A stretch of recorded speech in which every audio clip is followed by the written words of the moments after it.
ஒரு வியாதியை கொண்டு வருகுது. தலை சுத்தலான வியாதி ஃபஸ்ட்டு தொடங்கும். இங்க குத்துது, அங்க குத்துதுன்னுவாங்க. அப்புறம் தலை குத்துதுன்னுவாங்க. ரொம்ப யோசிக்கிறதுனால யோசனைகள். அ என் மகனுக்கு யார் நல்ல வழி காட்டுவா? பிள்ளைங்கள்லாம் பிரைட் ஆகணும், நல்லா செழிப்பாகணும்னு நம்ம விரும்புறோமே, நம்மளுடைய கான்ட்ரிபியூஷன் என்ன?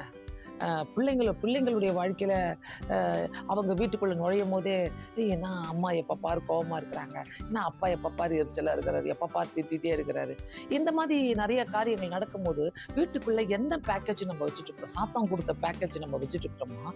இல்ல ஆண்டவர் குடுத்த பேக்கேஜ் நம்ம வச்சுட்டு இருக்கிறோமா? ஆண்டவர் கொடுத்த பேக்கேஜ் நம்ம வச்சிருக்கோம்னாக்கா, அந்த சமாதானத்தை நம்ம காப்பாத்திக்கிறது நம்மளுடைய கடமையாக இருக்கும்.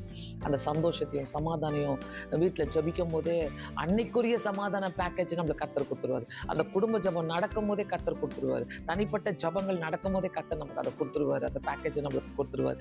ஏன் நம்ம இத யோசிக்க மாட்டோம்?